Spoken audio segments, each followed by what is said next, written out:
బతుకుతాడు పోలీసు అవుతుంది. ఏం పద్ధతి? దేనికోసం చేస్తారు? అసలు నేను చేసిన తప్పేంటిది? నేను చేసిన అన్యాయం ఏంటి? ప్రజల కోసం బరాబర్ ఆ క్వారీలో ఇబ్బంది అవుతుంది. ఇల్లీగల్గా నడుస్తుంది క్వారీ.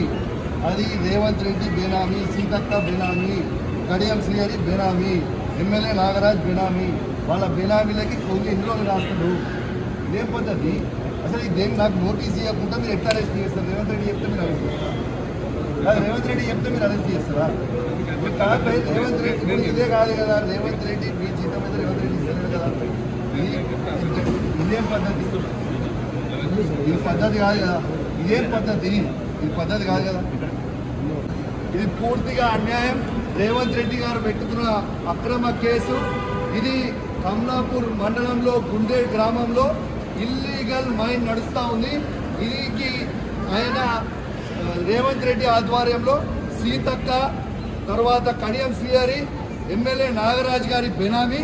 ఖచ్చితంగా నిలదీస్తాం, ఖచ్చితంగా అడుగుతూనే ఉంటాం. ఊరుకునే ప్రసక్తే లేదు. మీరు చేస్తున్న అన్యాయం. ఇల్లీగల్ మైనింగ్ నడుస్తుంది అక్కడ. కేవలం 2.5 హెక్టర్స్ మాత్రమే ఉంటే ఇలా ఆడ ఇల్లీగల్ మైనింగ్ 20 ఎకరాలలో చేస్తూ ఉన్నారు. గుండేడ్ గ్రామ ప్రజలందరికీ కూడా చాలా ఇబ్బంది అవుతా ఉంది. గుండేడ్ గ్రామ ప్రజలు మొత్తం కూడా ఇబ్బంది పడుతూ ఉన్నారని చెప్పి కూడా ఈ సందర్భంగా తెలియజేస్తా ఉన్నాను. ఆ ప్రజలు ఇలా హెల్మెట్లు పెట్టుకొని మరి చేసే పరిస్థితిగా ఉంది. ఇలా ప్రజలందరూ కూడా గమనించాలి. ఇలా రేవంత్ రెడ్డి గారు చేస్తున్న అక్రమ అరెస్టులు, అక్రమ కేసులకి నువ్వు రేవంత్ రెడ్డి గుర్తుపెట్టుకో.